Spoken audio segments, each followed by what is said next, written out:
Hey there, Angry Faithful. I just wanted to drop in, bend your ear a little bit, get your attention. So if you're not listening, drop what you're doing and pay attention to me, because I'm here to inform you that not only can you get your daily, maybe if you're binging it, I'm not sure, that's entirely up to you, but you can multiply your doses of angry me fuckery by paying attention to all of the platforms upon which you can find either the dulcet tones of my voice and David's voice, or my pretty face and David's not so pretty face. Anyways, digressing, we not only we are on YouTube, we are on Spotify, we're on Rumble, we're on Google, Apple Podcast. We have a TikTok page. We're on Twitter, Instagram, and of course, Facebook. So if you find yourself fuckery deprived, curl up with a nice hot mug of shut the fuck up and just listen. Open those ear holes and be prepared to be cream pied like it's the first time. Thanks for listening. Welcome, Angry Faithful. Today on What the Hell, we're going to talk about The Boys and basically what we were talking about off air a little bit is how everything's like somewhat changed off of because of streaming and everything on right, so welcome, Angry Faithful. And we are going to talk about how dick porn is or full frontal nudity for guys is becoming a whole lot more commonplace on the streaming platforms. Yeah. First up, okay, so I took the opportunity. I got smacked with a case of insomnia on Thursday night, so I was up at midnight and I was like, I can watch The Boys. So as soon as 12:01 hit, I flipped it over to Amazon, and sure enough, the first 3 episodes of season 3 were up. Wow. Yeah, they went balls to the fucking wall on this one. Yeah. I wouldn't say it was diabolical because Butcher hasn't. We haven't seen the fullest extent of Butcher yet. Yeah, but yeah. Still, I still like the whole. I didn't like it. I mean, I watched it, and I got to that point. We all know what me and you know the point. And spoiler alert: guy gets blown up through the penis. And I mean, I was like, where's this go? Oh, where's this? Oh, I know where this is going. I know where this is going. He sneezed. I mean, they basically went the other way. You know, the whole hamster up the ass, the Armageddon thing, right? Yeah. But he went up his dick, right? So I'm like, okay. So he's tickling the guy on the inside, whatever. And I think the guy's about to get off, right? So what happens is the guy that's inside of him sneezes, and he returns to normal size because I guess he doesn't have a full grip on his powers. And yeah, I'm like, now we know what would happen to Thanos if Ant-Man went up the butt. I mean, it's a different orifice. Hey, did you notice the different backdrop behind me? Yeah, you switched everything around. You moved everything. Yeah, switched the room back to where it was going to be or where it's going to go after I move on the 20th. I'm not a big fan, but then again, at this point, I'm just kind of a house guest. So, yeah. But yeah, I'm really liking The Boys so far. I do. Yeah. I've always liked The Boys, from the graphic novel to the comic book to just to the animated series. I'm still wondering what the difference between a graphic novel and a comic book is. I know the graphic novel. I think a graphic novel is going to be more a compilation. Okay. I don't know why they name it different. It's a comic book, but it's thicker. I guess they have that two different categories because Yeah, the longer the and just like stories. anything that you read from right to left is going to be considered MAGA or manga. Manga. Yeah. So okay. I'm okay with the different classifications because it gives nerds like you and I an opportunity to kind of just be like, well, no, I don't read comic books. I read graphic novels. And it lends itself to an air of sophistication. I guess so, but the best if you're gonna go that route, the best graphic novels I've read so far is there's three of them. Kingdom Come. What was the other one? Speeding Bullets. Superman becomes Batman type deal. Yeah. And Road to Perdition. Road to Perdition? Yeah. Now, I guess, and it's all also too kind of the way that they're presented, the way that they're put together. Mm-hmm. Like you could almost consider the Spawn Batman a graphic novel. Well, in that case, you can also consider the Batman versus Predator one being a graphic novel. It's considered Elseworld. Then you couldn't take away. You had to take up Speeding Bullets because those are considered graphic novels, even though they were. They were singular issues. Right. So let me see here. But while you're looking that up, I actually like the dynamic between Huey and Starlight so far. But it's getting like repetitive to where she has to go in and do some weird shit that she didn't expect she has to do, and now she's upset about it type bullshit. I hate that repetitive of the storyline. Now, according to Webster's, a graphic novel. Now, this is the Oxford languages, things like that, right? A graphic novel is a noun. It's a novel in comic strip format. A graphic novel is a book made up of comics content. Although the word novel normally refers to a long fictional work, the term graphic novel is applied broadly and includes fiction, nonfiction, and anthologized work. So, ergo, like what we were saying earlier, a compilation of different. It's almost like, okay, so they can take like an entire storyline. Like if you were to take the entire Death of the Superman storyline from Action Comics to the Adventures of Superman to which they've done. They've done. Yeah. Right. Or even like the Funeral for a Friend series. They could take all 8 or 9 volumes or issues of that, condense it into one book, graphic novel. Okay. That's just my take on it. It's like if they were to finally ever, because I've got the first edition, I've got a first printing of the first issue of The Last Ronin, and I have not been able to find issues 2, 3, and 4. Right, like because I mean, as soon as they come out, they're gone. But if they were to put all 4 issues of The Last Ronin together in a graphic novel, oh hell yeah, I'd buy 2 copies of it. One to keep as a collector, so that way the spine doesn't get broken, and one obviously to read.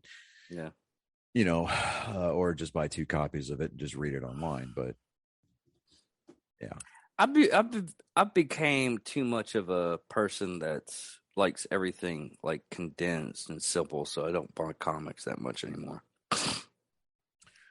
Yeah, I mean, I read all of them online.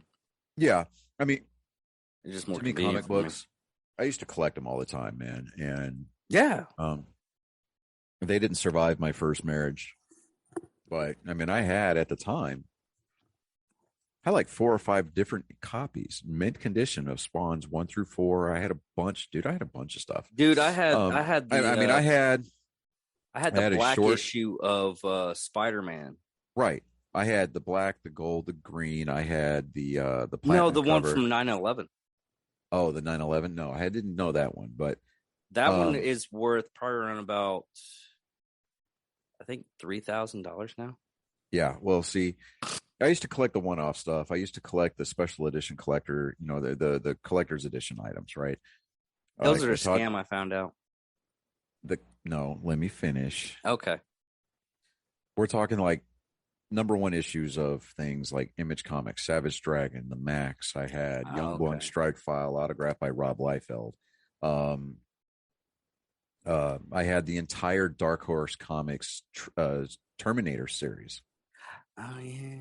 I had them all, including the graphic novel that they had that was autographed by both of the artists.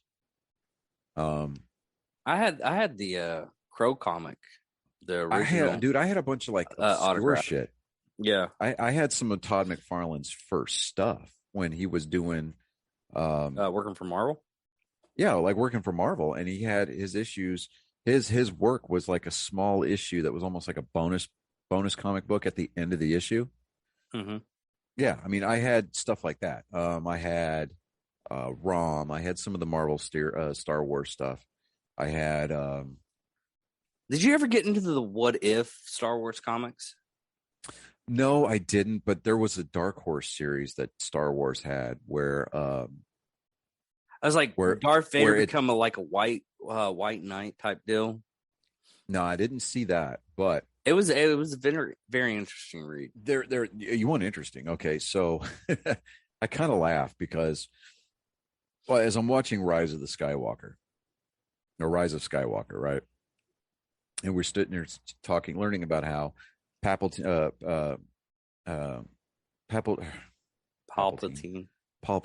I'm thinking Jonathan Papelbon because I just got done watching the Red Sox win. But anyway, so we're looking at the Emperor and talking about how he was a clone, right? Yeah. And I'm like, okay, this is incredibly unoriginal because they should have just gone with the Heir to the Empire series, exactly, written by Timothy Zahn. Or no, Dark Empire was the one. No, Heir to the Empire. Oh, okay. Heir to the Empire, yeah, okay. Right. Now, Dark Empire was the Dark Horse Comics Star Wars series where Palpatine was a clone. Yeah. He transferred his essence as he's falling down the chasm of the second Death Star. He used he transferred his essence into another clone. Yeah. And so I'm like, okay. And, and Luke went over to the dark side for a little bit during that series. Came back, and Luke was actually more of a gray Jedi than anything else. And it was a really great comic book series. I used to have that. Yeah. And man, I think I still have the Westworld games series of that. I got the rundown of all that stuff. Yeah, I mean, I used to have a lot of really cool comic books, and I was up to like 5,000-6,000. I think actually before they left this mortal coil, I was up to about $10,000 worth of market value books. Damn. It's kind of like my Funko collection. It's all boxed up. Yeah. I'm sitting at just a little over 5,200 right now. I was setting up when I ended up just getting rid of all my comics. I didn't do it like it was one of those things I had to get the fuck out of this one place, and I forgot all my comics because it was in a big chest.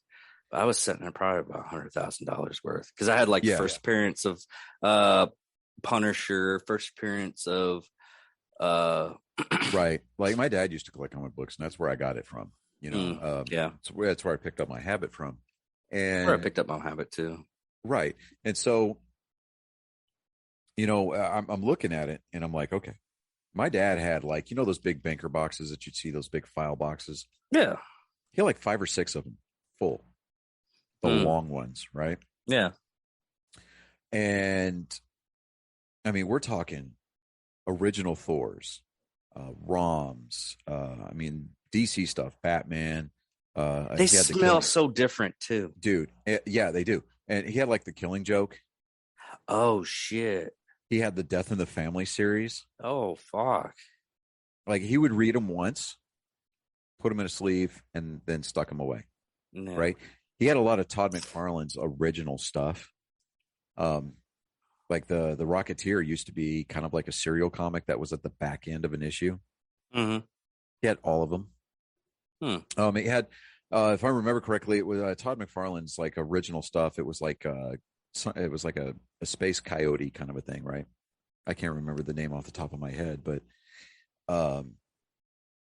he had that. And I mean, this was like two almost $300,000 worth of comic books, not cover price, but market value. And I was supposed to get all of that.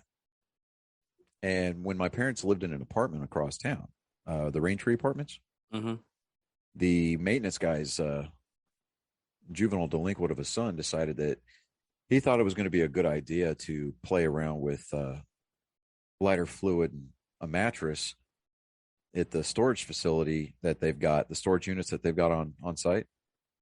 Well, they were playing around with a mattress and some lighter fluid in the unit that was empty next to my parents' unit. Whole damn thing went up in smoke, right? My dad said he remembered the firefighter walking out of their unit holding a handful of what used to be comic books, and they were nothing but ash and mud. I would beat that shit fucking kids. And the insurance, and the insurance company was like, oh, we can't reimburse for those. Yeah. Right. Exactly. So, I'm just sitting there going, fuck that kid. Dude, I really wish that I could go back in time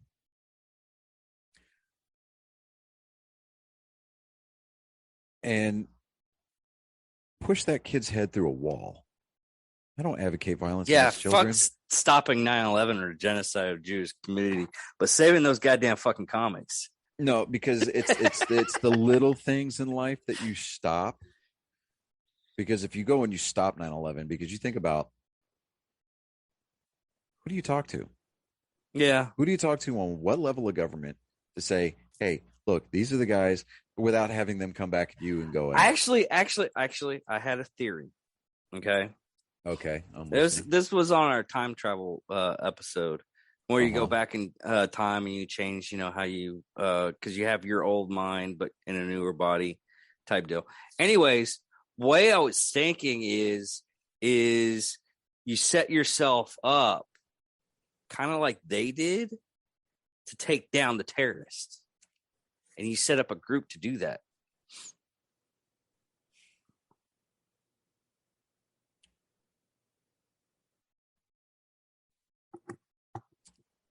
There are so many different branches of that timeline. Yeah.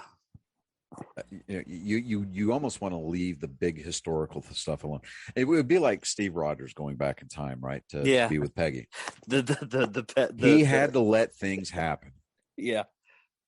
No, have you ever seen the what really happened during Steve Rogers' timeline? There's a YouTube video of it, and it's so fucking hilarious. I almost wish that Steve would have walked in while Peggy was getting filled out like a job application. How funny would that have been? What are you talking about? When Steve Rogers went back in time to be with Peggy, he walks into the house. Oh. Okay. And she's in the back room getting balled out. She's getting the boots put to her. Never mind. You know what? To quote Stan Lee from Mallrats, quit thinking about it so much. You're right, Stan. You're right, Stan. You're right. Yeah. Here. All right. So anyway, but no, I'm thinking more along the lines of like butterfly effect. So I mean, if you go and you legitimately stop some of these major historical because you don't know what's going to happen afterwards. Right. Yeah, I mean, exactly. You don't know.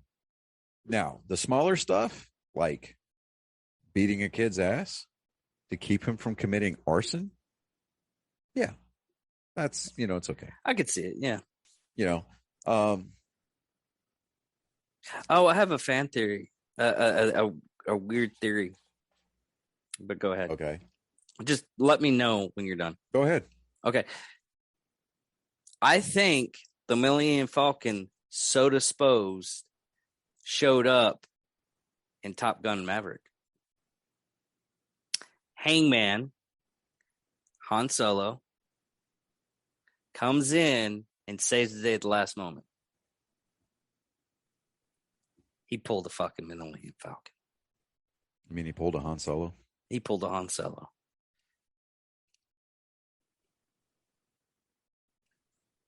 I mean, that whole fucking movie with Star Wars references. Wait. There would be an incredible amount of credence to your theory if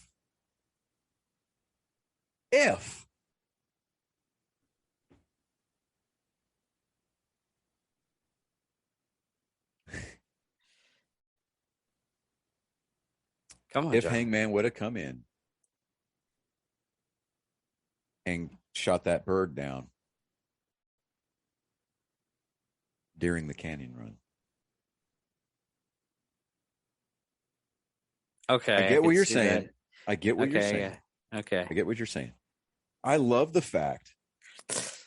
Let's see, we're still what? We're still 1 week past the premiere. I think we can talk about it, right? Yeah, we can talk about it. Yeah, okay. So let's just do that. The fact that this movie was just so pro-America. Granted, yes, it was filmed like 2-3 years ago, and we've been waiting for since then. Yeah. This movie is so pro-America that it almost slaps Hollywood in the face. I mean, the fact that Tom Cruise, the way that Tom Cruise is so smart, Scientology aside, he doesn't get paid up front for his movies. He's negotiated all of his contracts to get paid on the back end. Okay. So opening weekend alone, Tom Cruise has already collected a $200 million paycheck from this movie. Damn.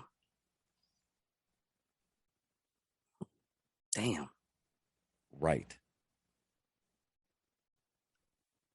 But he puts all of his money back into the movies too. Well, okay, so that's why he says, all right, take what you would normally pay me, stick it on the front end and put it towards production value and pay me on the, I'll get a portion of the box office take. Yeah. So, because I went back. I really wasn't expecting a whole lot out of this movie. I really wasn't. I wasn't either, but it ended up just being really, really good. Yeah. And I'm like, wow. And everybody I know that has gone to see this movie, they're all like, dude, this movie was great. And now there was one guy, I think he either writes for the Times, the New York Times, or writes for Rolling Stone. I can't remember which. Completely trashed this movie. Just completely trashed it. Called it a pro-America love letter to the right, blah blah blah, and it's like, hold on real quick. I gotta pick up my food. Oh yeah, okay, yeah, sure, go ahead. Keep on going. Oh yeah, I'll keep on going. You come to the stark realization that everything is becoming real. And I know that statement is redundant. Yes, it's starting to sink in that the reality of me moving is literally right around the corner. I am 2 weeks away from moving. So yeah, that's going to be a thing. It's going to be fun. And David's back. Yeah. So what DoorDash bring you? Bricktown. Oh, well, okay. I didn't want to go anywhere. Well, I gotta blame you. Man, I don't know if we talked about this, me and you, but I gotten so pissed off like at Walmart that I won't go there anymore. I'll go to like United for my stuff, and I'll go somewhere else to get my other stuff.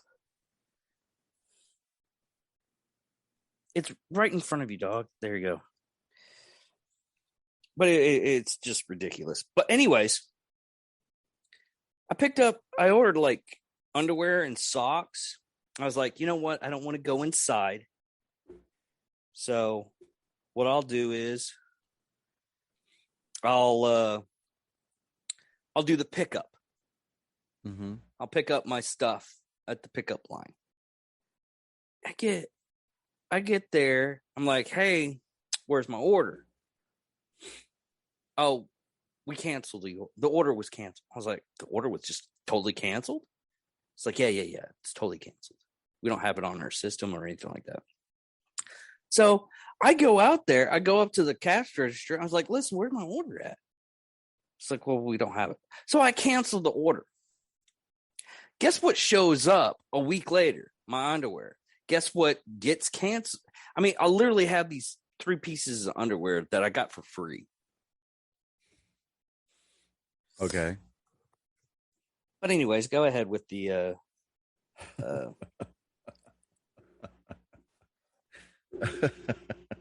yeah, the things we come up on this show.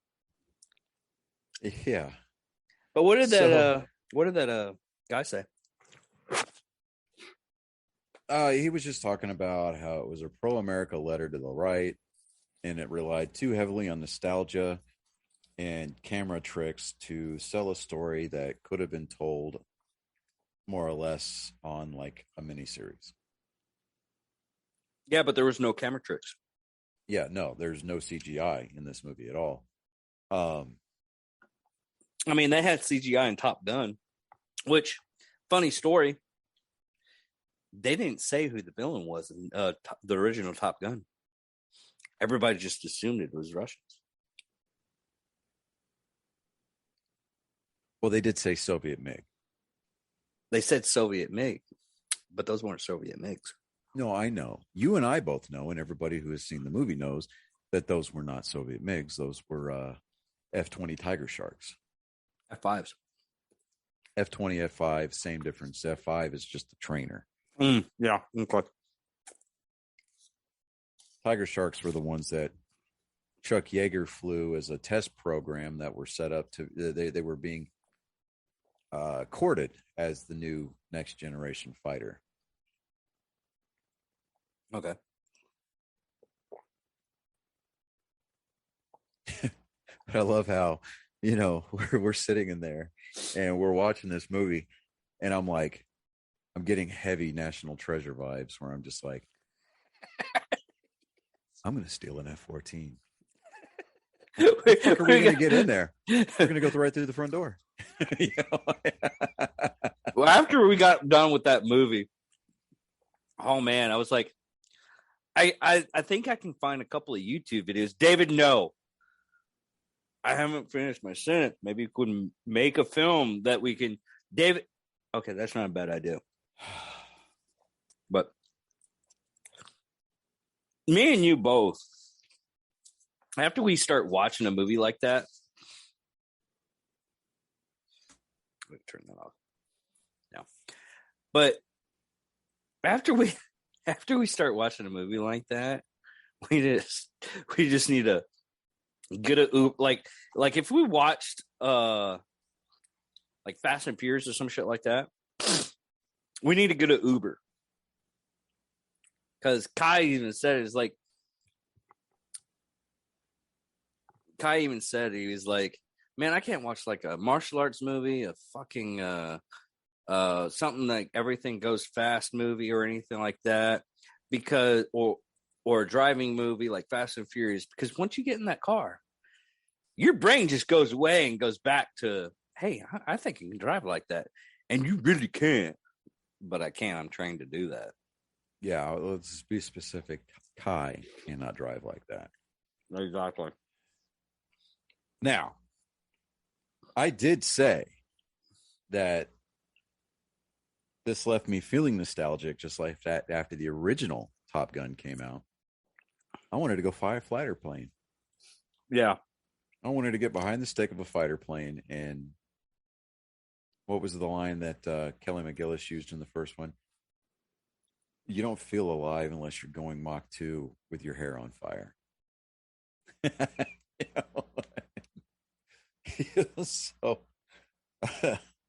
I was just like, man, I just want to go for a ride in a fighter plane. That's really all I want to do. But yeah, I mean, it was a good movie. Definitely one that I would support going to go see again. Yeah.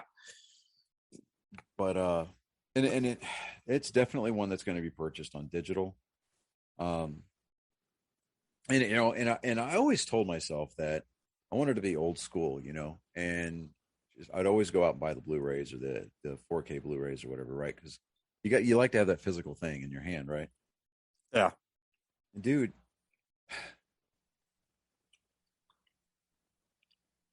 I haven't, honest to God, went out and purchased a Blu-ray probably in a couple of years now. I haven't bought my Vudu account's got like 200, almost 300 movies on it. Yeah, same here. And I've had people laugh at me for having a Vudu account until like I show up and they're like, "Oh, we don't have a movie. Maybe we can go through our thing, or we can go to." I was like, "Hold on, bring on my Vudu account on this. Okay, what do we want to watch? We'll rent this. That's all the movies. Yeah, I know. Why do you have a Vudu account? Why do you buy the movies digitally? It's not going to be. And nowadays, it's like a common thing. Yeah. I mean, the fact that we had Blu-ray, we had 4K Blu-ray, and 4K Blu-rays, really, they didn't have a whole lot of, they didn't have a really huge lifespan. No, they didn't. Maybe, I think, what was it? Guardians of the Galaxy Volume 2 was the first Marvel's MCU movie to come out on 4K. Here's the even funny thing. When's the last time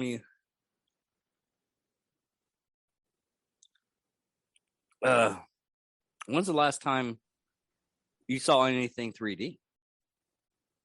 I mean, right? On DVD. No. The last movie I went to go see in 3D was The Force Awakens. And the coolest 3D effect in that entire movie was when the Star Destroyer is like in your face. The last thing I saw in 3D was Agent Ultron, and I went to an IMAX theater to go watch it, and it was really good. Yeah, and even then, even IMAX movies are, the studios aren't pumping money into it anymore. Mm-mm. The only people are like National Geographic and shit like that. Christopher Nolan and Tom Cruise. Well, yeah, but the thing about IMAX movies, because the way that the film is formatted, those movies are missing footage that the theatrical the 35 millimeter or whatever it is, the regular format. There's more footage in the normal theatrical release than there is an IMAX movie. Mm. Oh, Maria says hi. Oh, well, tell her I said hello.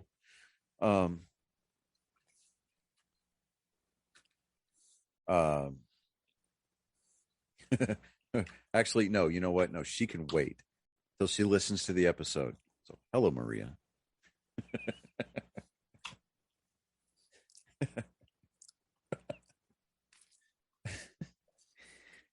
Oh, shit. That's messed up, John. It is. No, she can wait. And then inevitably we'll hear about it. Oh, I can wait, huh? I'm like, yeah. No, I'll hear about it. All right, fine. You can hear about it. But, yeah, dude, for you'll notice that my Xbox right there is on right now. Because, dude, for like the last few days, I've actually gone out of my way to sit down and play video games. I have too. I played Cyberpunk. Those 3 consoles that I have sitting up there, my OLED Usually our kids Switch, play. my OLED Switch, my PS4 Pro, and my Xbox One X have been used by my boys. Yeah. But here lately, like, because Sniper Elite 5 came out on Game Pass. So Oh, I've been okay. playing. So I've been playing that. What else? I've been playing No Man's Sky. Um, I'm thinking too that I'm gonna get back into Breath of the Wild. Try to finish that up. I've been packing, dude. Yeah. I mean, stuff is off the walls for the most part.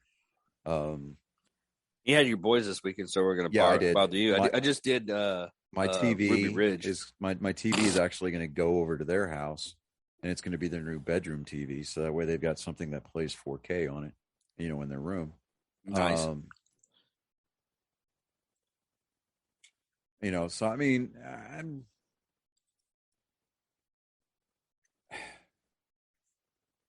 Are you watching Stranger Things in the background? yeah, I paused it so that way we could do our episode. But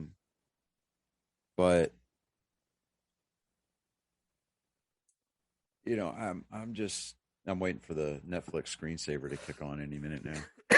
But I played Cyberpunk 2077. how big of a train wreck is that game? I should have completed it last weekend. But the whole reason why I didn't complete it last weekend was the basic fact of every time. Okay, I had to delete the game, restart it, because one of the things that you have to use throughout the game broke on the game, stalled on it. So I had to delete it, reinstall it. Then I kept on getting blue screen all the time with that game. Mm-hmm. I was so fucking pissed off. I'm legitimately thinking about saving enough. I was thinking about saving enough money to get a AAR build. Now I'm thinking like saving enough money to get a PS5. Yeah, the thing about PS5 though is that you can't play with backward compatibility. You can. Nope. Man, I don't care. The same games that I've been playing come on that and everything, so I'm good. And are you talking about also, the disc, or are you talking about just the downloadable stuff? Download stuff. Any of it. So, like, if you're playing Division 2, yeah, and you're playing your people in your party have a PS4, you can't play with them. Oh no, you can. I guess they fixed it because I've been playing with people that have PS5s.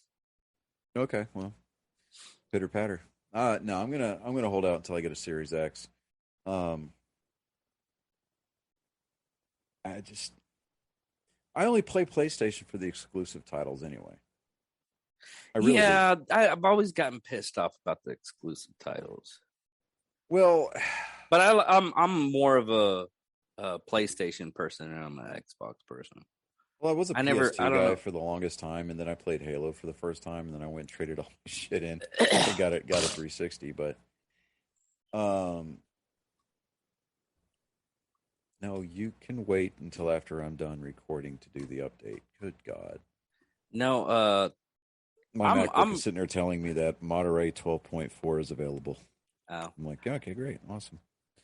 No, what I usually, me personally though, if it came around to it, and the reason why I just don't like doing it anymore, is I'd rather have a really high end PC.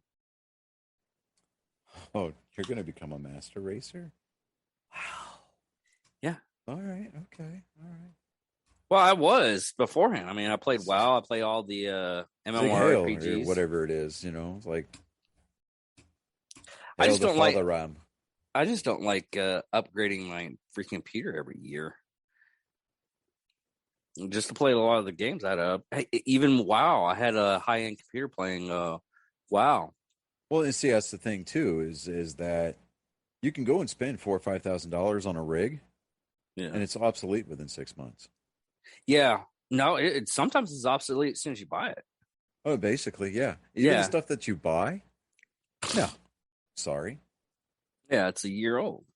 Yeah, and it's like, okay, you get to a year, and then it's like, okay, the next video card's already out. Like, I don't want to go and spend $900 on a video card for it to be shit within 6 months. Yeah. I just don't want to do it. Um, I think I'm gonna call this when we get nerdy with it. Fine, yeah, whatever. Oh, did you set up a day for the interview? He said that he's got to look at his schedule because his schedule is pretty hectic for next week. I told him, I said, dude, I said, I'm sorry, man. My schedule just kind of fell apart on me. And so we're gonna I'm gonna spitball with him. I'm gonna try to figure out, when, but um there's still just a lot of misinformation out there. Well, on And it's even the newer one. yeah, and dude, it's so hard to sift through that.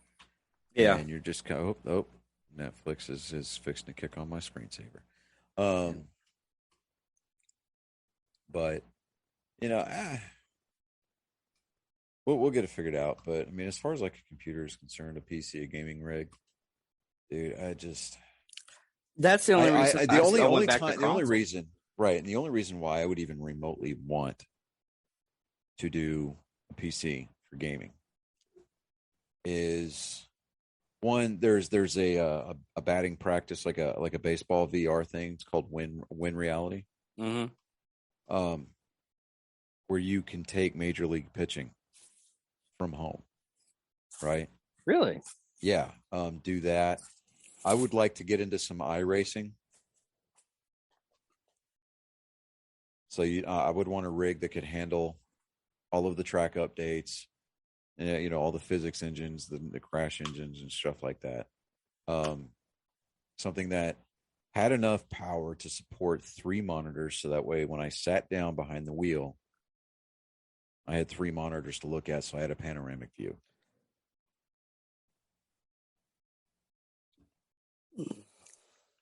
Because you can That'd be actually pretty. make money on sim racing. Can you? Yeah. Would you just end up like what do you call it? Going into like sim racing, kind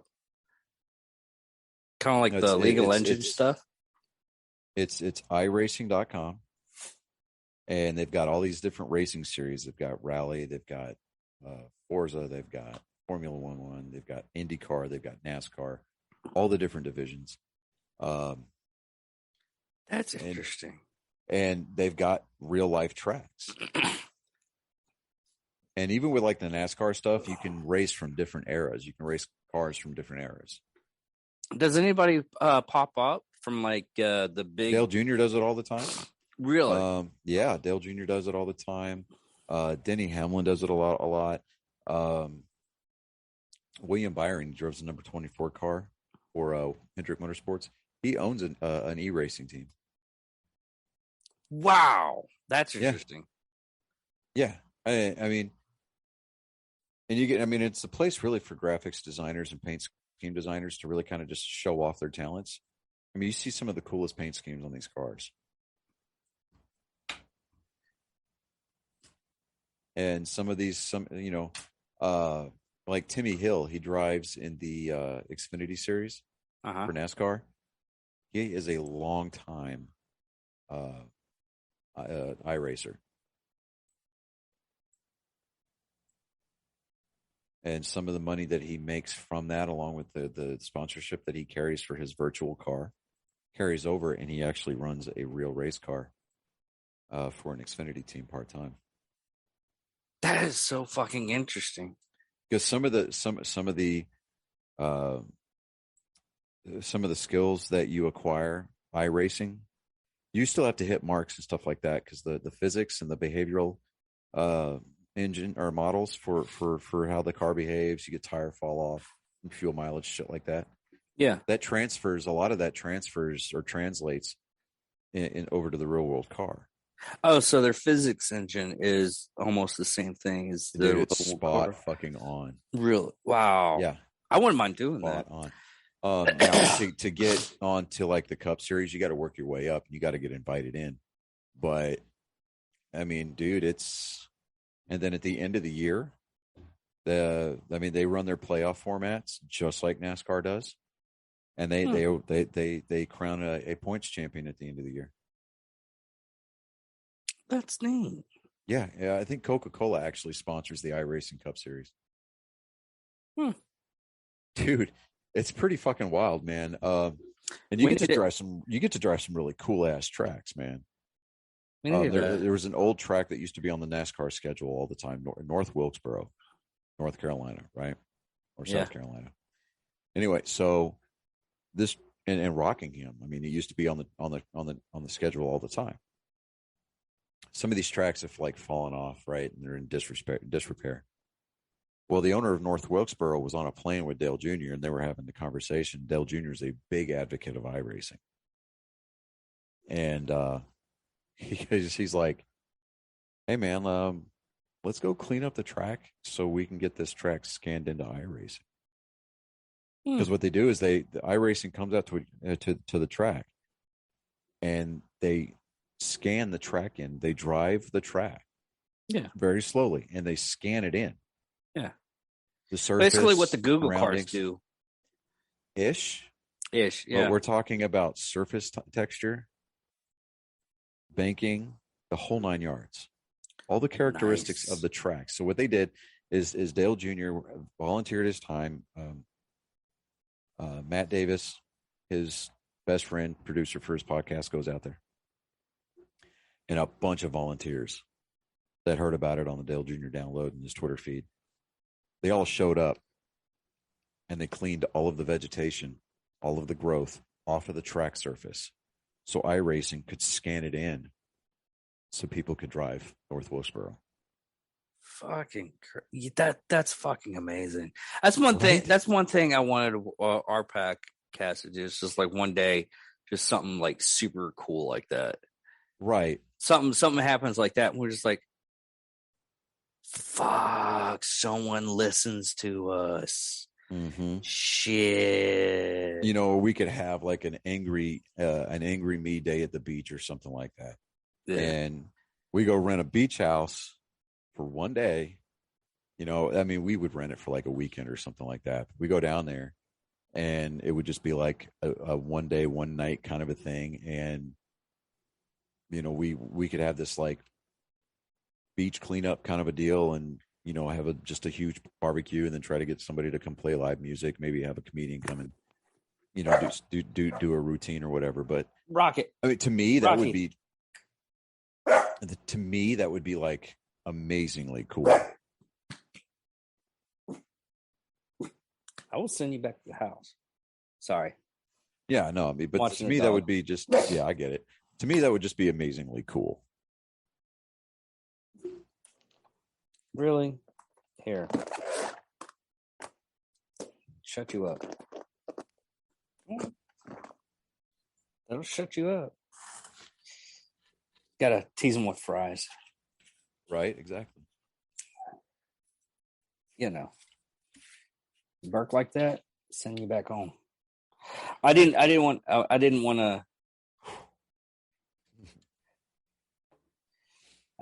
to go back and forth to the house, and I'm watching because of the dog. So I was like, "Fuck it, I'll bring the dog here." And he just starts fucking barking. Worst possible moment. He didn't do it. What's surprising, he didn't do it on the Psychos and Sociopaths episode. He passed the fuck out, and then I guess something happened outside or some shit like that. Because this door just jams open a little bit. Yeah. So I bolt it. I didn't bolt it. So if the wind catches you just right, it pretty much knocks on the door. So. Yeah, no, I got you. I'm picking up what you're putting. But that's about it. Yeah, that is. That's basically about it. We were kind of all over the place today. Yeah. Which on this, it's not that bad. Instead of nerding out or whatever, like rock out with your nerd out, or where their nerds out. Rock out with your nerds Rocking out where their nerds out. Huh. Yeah, why not, right? Yeah. Anyways, tonight is game 2 of the NBA Finals. Celtics beat the crap out of the Warriors game 1 earlier in the week. They had like a 20-2 run in the fourth quarter. It was pretty damn cool. So, I'm gonna watch game 2 tonight, I think, and then just go from there, man. Tomorrow we can do Nerd Sports. We'll get our weekly installment of Colin's Joke of the Week, and yeah, we'll figure stuff out. Just really, really just kind of chilling out for right now, man. Because I know that like tomorrow morning when I get up, I gotta cut some more trees down. I gotta run some loads over to the transfer station. You know, just I'm helping my parents out, trying to get as much of their Foliage. trying to get as much of their heavy lifting projects done as I can before I leave. So, you know, just trying to take advantage of the time that I got. Yeah. You got like 3 more weeks. 2 more weeks until I move. Okay. It'll be 2 more weeks effective tomorrow until I move because I leave on the 20th. Okay. So, Mindy, her sister, and Mindy's youngest are coming up. I'm picking them up from the airport on that Saturday, the 18th. Me, her, the boys, all three of the boys, her sister, we're all going to go stay at a hotel here in town. And then Sunday, we're going to spend Father's Day and all that good stuff together. And then Monday morning, gonna pick up the U-Haul and bring it back over here, load it up, hit the road. So, yeah. Okay. Well, other than that, I'm David Dickerman. I am Johnny Skelton. And this is What the Hell? Rock out Rocking with out with our nerds out. out. Victory!